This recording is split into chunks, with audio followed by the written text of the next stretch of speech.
Hey friends, welcome back to my channel. It's Tori, and today we are going to be diving right into the Read It or Unhaul It challenge. Now, if you've been around my channel for the last week, you'll know about the video I did where I went shelf by shelf through all of my bookcases and I did a really serious, honest unhaul where I took off any books that I felt like I was just keeping out of obligation, I didn't think I was going to get to, or I'd read and didn't feel like I needed to own, and a lot of books that I've just been hanging on to that I didn't think I would probably like. And now I made two stacks during that video of books that were for a Read It or Unhaul It challenge. Now this is not a unique idea to me. It has been going around like wildfire all over BookTube, and a lot of people have been doing their own versions of Read It or Unhaul It. There have been many iterations of that title. So I made an Excel spreadsheet of the 20 books in those stacks, and then I went online and did a random number picker to choose 5 of them that I'm going to be taste testing in this vlog. The numbers that I drew were 15, 4, 12, 5, and 10. And those corresponded on the list to these books. Now this is a pretty good variety of reads. I'm actually quite excited about it because I think it'll be fun. I'm actually really looking forward to this vlog. I think this is a really fun idea, and shout out to all of the cool people on BookTube that I have watched do this before me. You've been inspirational. But we have Blade of the Immortal by Hiroaki Samura, which is a very large manga. And this is an omnibus, I think, of the first 3 manga volumes, I believe. And this is one that, again, like I keep saying this over and over, I just don't know if I'm going to jive with it or not, and it takes up quite a bit of room on my manga shelf, so I wanted to taste test it and see if, in fact, it's worth keeping. Next we have Do Androids Dream of Electric Sheep by Philip K. Dick. I have read nothing by this author, and I really don't know how I'm going to jive with his writing style. I do know that this is a loose inspiration for the Blade Runner franchise, but I have no idea what I'm getting into with this book, and it might be a little bit meta-brain for me. We'll find out. Next up we have Sword of Sorrow, Blade of Joy by J.F. Lee. This is an Asian-inspired samurai story. That's pretty much all I know about it, and I've been wanting to taste test this for ages and haven't, so today is the day. Then we have Long Bright River by Liz Moore. This is a murder mystery slash thriller about a woman who's a cop and her sister is a drug addict who is living on the streets, and there's some kind of a murder that happens and somehow her sister is tied up in it. That's all I know. But this one is one that I don't know. I get very nervous, shall we say, about a lot of contemporary novels that are, as it says very nicely on this annoying yellow strip here, New York Times bestsellers. First of all, can we just talk about the pet peeve of, can we not do this? Can we not do this thing where we cut off the cover to show the page underneath? And last but not least, we have Where Loyalties Lie, which is a pirate fantasy by none other than Rob J. Hayes, who wrote one of my favorite indie fantasy series of all time, The Mortal Techniques. The only reason this one is on the list is genuinely because I don't know if I'm going to jive with the humor. So if I don't, that's completely fine, and I will just go on enjoying Rob Hayes' other work. So we're going to start with those 5 in this vlog, and up first, we're going to go in the reverse order of me drawing them, which brings us to Long Bright River by Liz Moore. Like I said before, the cover is already not making me feel very happy because I don't like this style of cut covers, but we're just gonna move right along and see what Liz Moore has for us.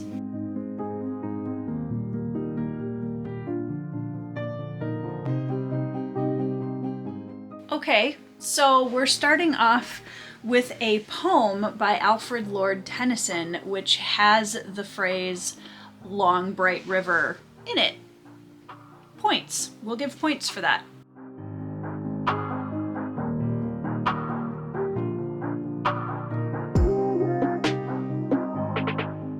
Okay, so in the first little section we had a big black page that said now, so I'm assuming we're going to be jumping in time a little bit. But the main character is meeting her new cop partner, and we have this whole little section about the two of them like starting to get to know each other and what she's picked up about him in the brief amount of time they've been together. And trying to convince us that, no, I'm not stupid. I don't know, maybe that's just me. That's not my favorite. If a character has to convince me or let me know that they don't think they're stupid.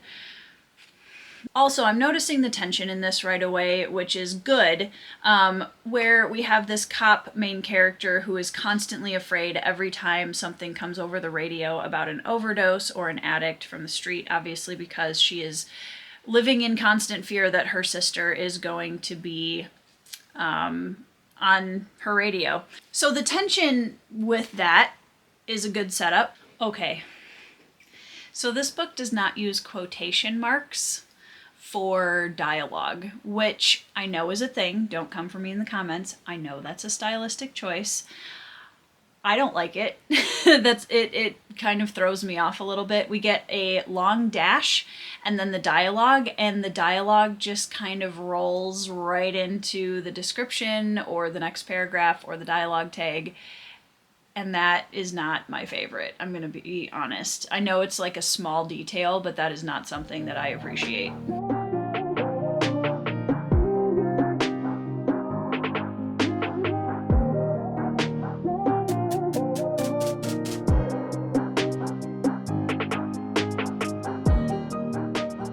Okay, so I've reached the end of the first Pippin.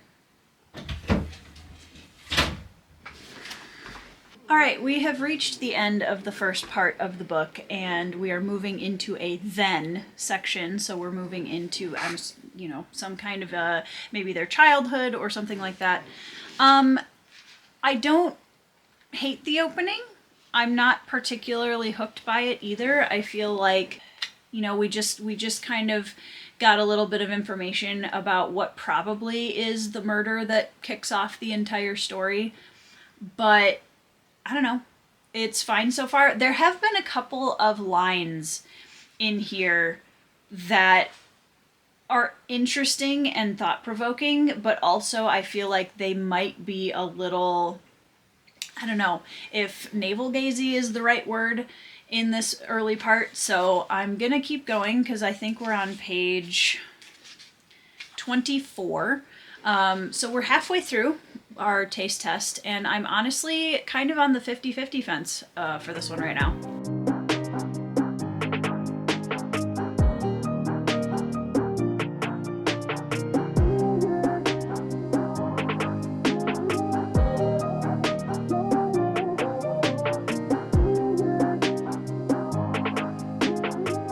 Okay guys, I have officially reached page 50 in Long Bright River, and I didn't anticipate that I would be this interested in what happens.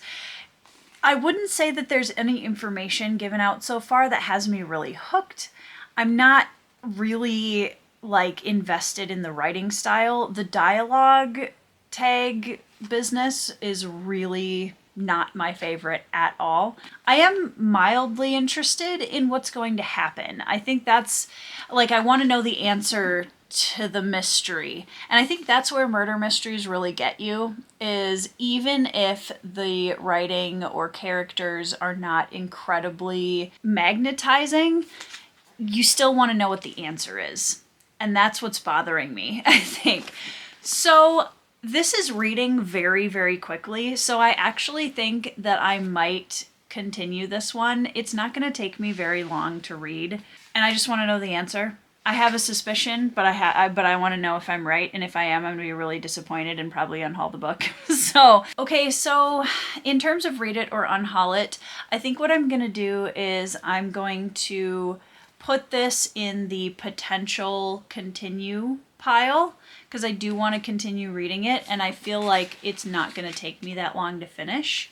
So I'm going to put this down for now. I am going to move on to the next book because I told myself I was going to stop at 50 pages, which honestly is proving to be a little harder than I thought it was going to be.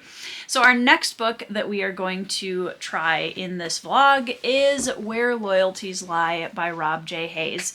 Like I said before, I have read Rob J. Hayes and really love his work. Where Loyalties Lie was a self-published fantasy blog off winner from a few years ago, and a lot of people really enjoy it.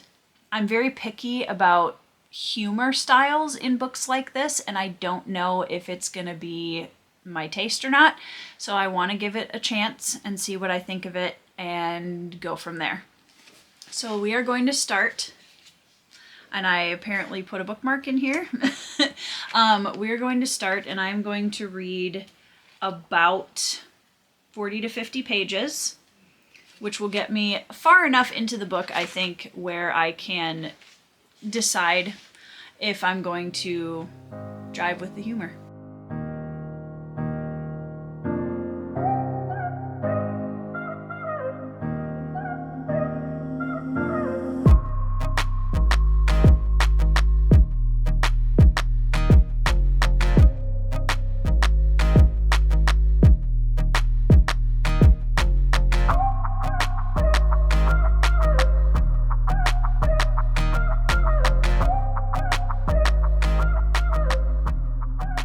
Okay guys, so I'm about halfway through my 50-page read, and I'm just not being drawn into this one very much at this point. It's fine. It's setting up a little bit of world building. There's some dastardly pirates, of course, as we might have expected.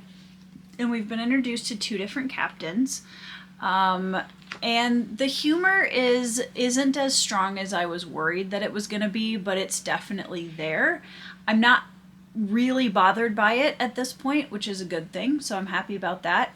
But I just don't know if this is going to be the type of story for me. I just don't know if I'm going to like care enough to keep going in the rest of the book. So I'm going to keep going for a little bit longer and see if I can get to page 40 or 50, and maybe it'll pick up a little bit, but we'll see how I feel about it.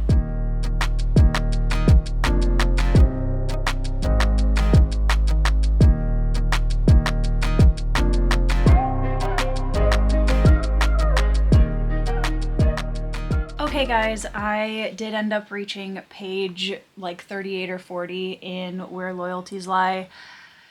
Definitely not feeling drawn to continue this one. There's just some stuff with, I don't feel invested in the characters really at all, and I'm not really that interested in the story that's being set up, and I just don't think that this is the right tone of story for me. So I think this one is going to be my first unhaul officially of the video, which feels good because I was a little bit worried, if I'm being totally honest, that I was going to want to keep all of these books. So I'm really glad that we are actually making some good progress into the unhauls. So after Where Loyalties Lie, our next one is number 12, which corresponds with Do Androids Dream of Electric Sheep? This one is only 220 pages long, so it's a tiny little book. I have never read anything else by Philip K. Dick, and I don't know if his writing style is going to click with me or if I'm going to bounce off of it, so we will see. I don't know how far I'll get into this. I'm going in with pretty much zero expectations because I honestly have no idea what this book is going to be like.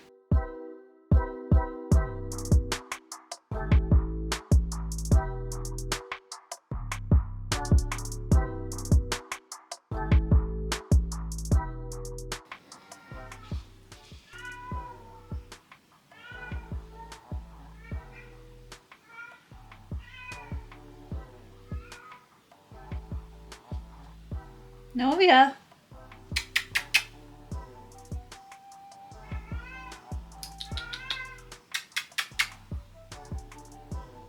Hi.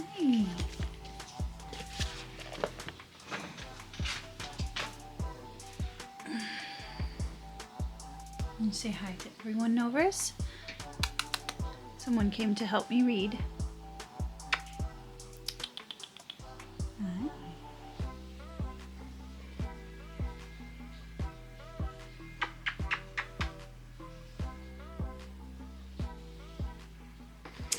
Okay guys, so I'm about 15 pages into this book and I'm skeptical that this is gonna be for me. I can completely understand where Philip K. Dick is coming from with this story, and I think that the idea of these android animals and the scarcity of real people on Earth and animals on Earth especially being like a sign of wealth and prosperity is really interesting.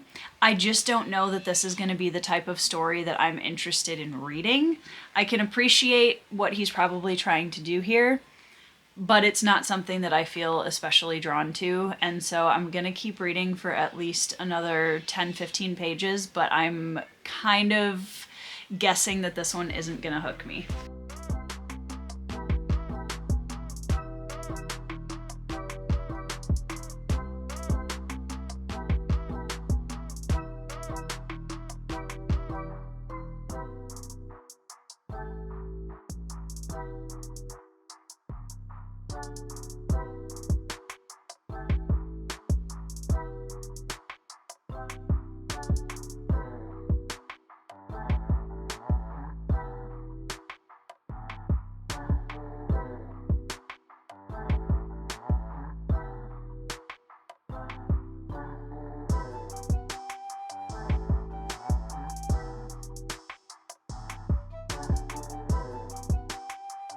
Okay guys, I made it to like page 25, I think. This type of writing does not appeal to me in any way, and I don't think that I will finish this book. Not right now. It might be something where I could see myself buddy reading it potentially in the future with other people, but at the end of the day, I don't feel a need to own the book. It's very futuristic. It's very, you know, it's setting up some characters, and we're getting a feel for this kind of futuristic new America where there's not a ton of actual animals left, and owning one is a sign of kind of higher classness, and you're looked down on if all you can afford is a electric animal, because AI has become a big thing. There are androids, there are AI animals that are being created, and people are buying. So yeah, it's fine. It's not a book that I can see myself really getting into. It would be one of those books where it's more, I read this just to have read it and checked a box, which is not something that I'm interested in spending a bunch of time doing. So I think my second unhaul for this video is going to be Do Androids Dream of Electric Sheep by Philip K. Dick. Alright guys, so it's a couple of days later and I have an update with Long Bright River. I left it on my nightstand for a couple of days to kind of see how much I would feel like picking it back up. And I gotta be honest, I did read a little bit farther and it's not pulling me in. I do kind of still want to know what happens, but I don't feel engaged enough with the story to really continue. And I don't know that that's necessarily a fault of the book. This might be something that other people are going to really enjoy, so don't take my word for it. Check out a synopsis or whatever. But I don't know. I'm just not feeling pulled into it, and so I think this one is going to officially be added to the unhaul pile. Which means that the next book that was pulled on the list was Sword of Sorrow, Blade of Joy by J.F. Lee. I'm actually really excited to get into this one because I have no idea what to expect other than it's an Asian-inspired wuxia fantasy, which I have loved in the past, and I'm really looking forward to seeing what a different author will do with that subgenre. So let's get into the next book, shall we?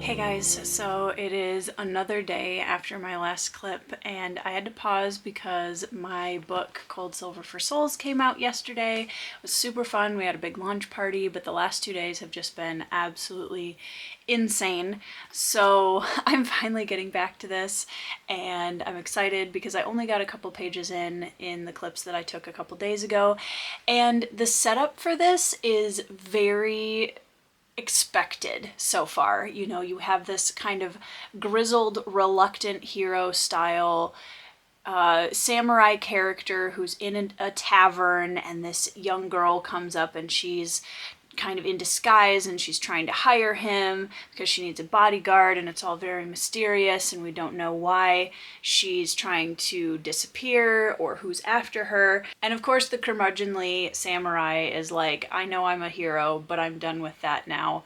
So that's kind of how the first few pages are set up, and so far the writing is pretty basic, but I'm curious to see if we're going to take that kind of generic opening and go a different direction with it, or if there's going to be some tidbits dropped in a few pages here that are going to kind of hook me into the story a little bit more.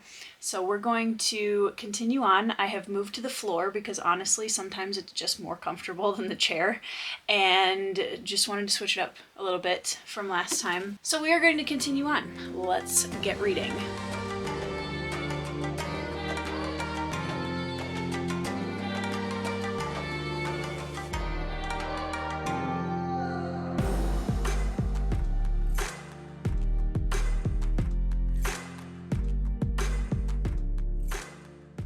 Okay, only a few more pages in, but I do really appreciate that the author is using Chinese words within the story, but each one of them has a footnote tag on it so that you can go back to the book at the end of the book and see what the meaning of all of the words is. That's something I actually really appreciate because it's still honoring the original language of these types of stories, and it's teaching us, instead of just like replacing these words that might not have a good translation in English, it's giving us a chance to dig in a little bit further and learn some new words in another language, and that is something as a language nerd that I really appreciate. So kudos for that. I'm excited to keep going.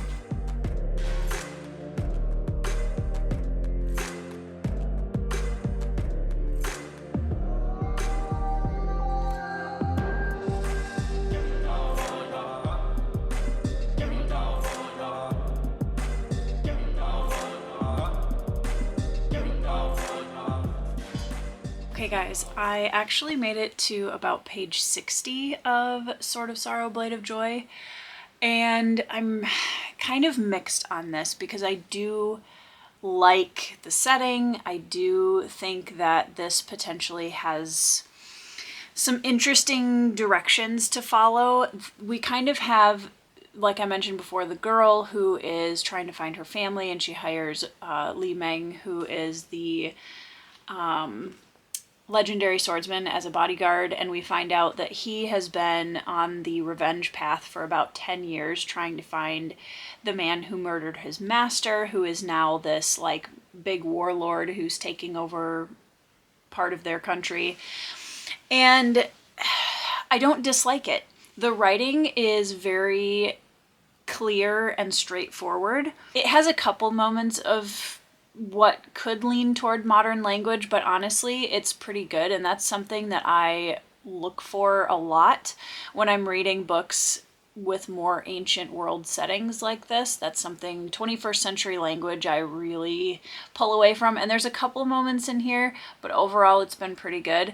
It does feel a little bit like somebody crossed an old wuxia film with a spaghetti western, which is exactly what it says on the back of this book, and that is a very apt description. There's a lot of very tongue-in-cheek humor, and I don't dislike it. I think it's interesting. I just feel a little bit like the tone of the book is gonna end up being an okay read for me, but I don't know that I see this becoming a 4 or 5 star read for me. Maybe I'm wrong, but I just don't get that feeling from it at this point, just based on the writing and the style of humor and all that kind of stuff. So I think at this point I'm gonna put it down. I'm gonna read my final book, and I'm gonna kind of sit with it for a little bit and see how I feel once I've stepped away from it. But I'm leaning towards an unhaul We'll see if that changes. Which means that we are on to our final book, which is Blade of the Immortal, Omnibus 1, and there are no page numbers in this omnibus, which is going to be a little tricky, but I'm just going to read a chunk and we'll see how we feel about it.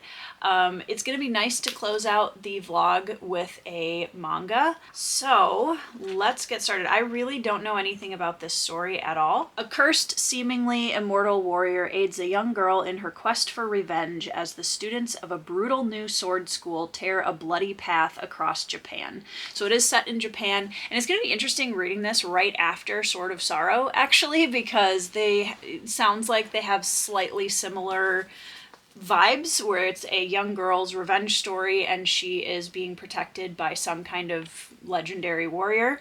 Let's try it out. Oh my goodness, hello. Can I help you? Hello. Everybody's getting a lot of Novia content in this vlog. Are you mad at me because I'm not feeding you at the moment? It's still like 2 hours before food time, but she's just letting me know that I haven't fed her yet, even though it's not time. I love you.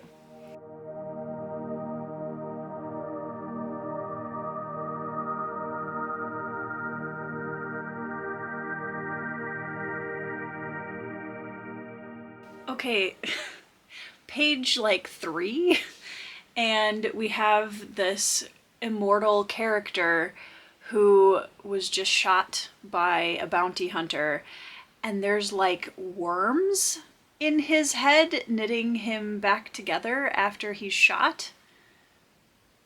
Okay, a little bit of body horror apparently. I was not anticipating that as much. Also, one of the things that I've noticed sometimes with manga that is translated into English is, and I know it's really, really hard to match the meaning sometimes between languages, and I can completely respect how hard of a job that must be. How do I say this? Sometimes the translations come across a bit cringy depending on the words that are used. So, like, this bounty hunter is like, how many men have you killed? And the immortal is like, 100.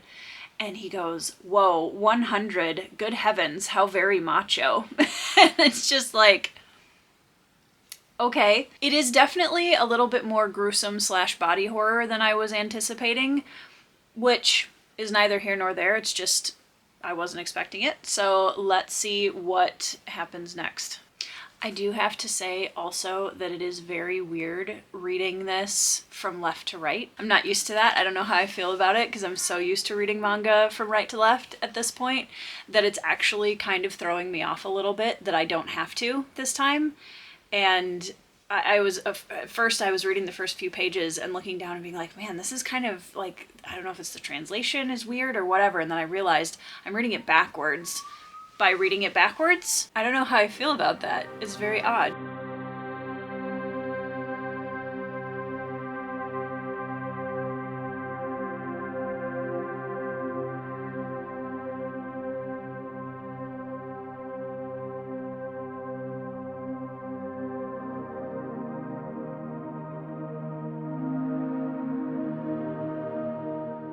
So we get a little bit of backstory a few pages in, and his little sister is married to a man in law enforcement of some kind, and he's on the run back in the day from these people that are trying to avenge a bunch of other samurai that he just murdered, or criminals, I'm not entirely sure which. And he hides at his sister's house. He thinks that she lives in that area. This man comes out, draws a sword on him, and is basically like, you're a criminal, I'm gonna take you out because I'm a law enforcement officer. And Manji's like, gee, that name sounds really familiar. And it isn't until after he kills this man that he's like, that's my little sister's husband's name. I doubt, I am skeptical about this a little bit. Also, the dialogue and the writing is a little bit hard to follow the way that the sentences are structured, and I'm used to reading manga, translated fiction, all of this kind of stuff, so it's not necessarily that. The information is being given to us in a way that feels a little bit hard to follow. I don't know how to explain it other than that. But yeah, he's been stuffed full of these bloodworms by an old lady who's been around for 800 years, and that's why he's immortal. Okay. So many anime and manga stories are very weird like that. There is a lot of, like, body horror in some of them, so that's not, like, unique necessarily. Okay, so I finished the first part. There was a little bit of sexual violence toward a woman already in this book, in section 1, which I guess at this point I'm not even really surprised by it anymore. But we have a revenge setup. So Manji killed 100 good men, according to him, and now he's on a path to kill 1,000 bad men to make up for it, and that's how he's going to get rid of these bloodworms and finally be mortal, which is what he wants, apparently. That's the first part of the book, first section.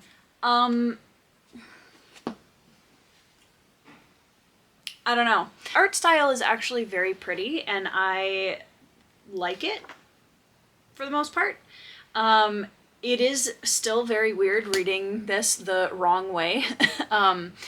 So I don't know. This one, if I were to read it, I think I might get an ebook version of it, but I don't know that I would want to own the physical version. The immediate treatment of a couple female characters in here makes me back away a little bit, just because that gives me the idea that there's probably going to be a lot more of the same going forward. I could be wrong. I don't know. The second character, that is the female main character, has not been introduced yet, so I don't know what her part in the story is. I don't know. I'm assuming that he is working with her / protecting her in her quest for revenge based on the synopsis. Whenever I read stories like this, my standard for these kind of immortal or legendary swordsmen is Rurouni Kenshin as a character, especially in his Batosai, the Manslayer era, because he's such an awesome character that I kind of have high standards for any other ones that I've read. And yeah, I mean, the main character so far, the male main character, is kind of snarky, which makes sense because he's immortal, he's been around for a long time, and he's sick of it. So, yeah, I mean, it's not that it's unrealistic or anything. I just feel like the tone of the story is something that doesn't mesh well with my particular reading tastes. So I think this one is going to be another unhaul for the end of the vlog. Alright, going back to Sword of Sorrow, Blade of Joy, I do feel like this is going to be an unhaul for me because I enjoy the story to a certain extent, but I don't see it being something that I'll really, really love, and because of that I am going to keep it in the unhaul pile. We are officially unhauling all 5 of the Read It or Unhaul It challenge books, and one of the things that I've noticed during this vlog that I think is a positive, and one of the reasons I was really excited to do this particular challenge, is because I feel like somewhere my gut instinct knows which books that I'm ready to let go of, and I think I just need that little extra push to confirm it or reaffirm that gut instinct. But I am still open to finding a gem. I do think that in the pile of books I've pulled, there are a few that I genuinely think, honestly any of them, I genuinely could fall in love with, and I don't think that any of these books are bad books. I really don't. I may have even enjoyed reading the entirety of one of them. I don't know. But there are so many books on my bookshelves, and I have, limited time to read. And I've talked about this on my channel before, that I'm getting really protective and selective about my reading time and what I want to fill it with. And I would rather pass these on to somebody who's really excited about them and really wants to dig into these stories, because those are the readers I want them to be owned by. But we have Sword of Sorrow, Blade of Joy by J.F. Lee, We have Blade of the Immortal by Hiroaki Samura. We have Do Androids Dream of Electric Sheep by Philip K. Dick. Long Bright River by Liz Moore, and Where Loyalties Lie by Rob J. Hayes. Overall, a productive and successful Read It or Unhaul It vlog. We unhauled 5 out of 5 books. I'll be very interested to see if that is a common theme through the rest of the Read It or Unhaul It vlogs that I do, and if any of the books on that 20 book list, which will probably get longer in the near future as I unhaul more books, if any of them manage to make it back on the shelf, because I'm here for it. I'm here for the potential surprise. I am looking forward to finding one in that stack. So thank you guys so much for watching and hanging out with me. I hope you are having a fantastic week. I hope you are reading some 5-star reads, and I'll see you in the next video.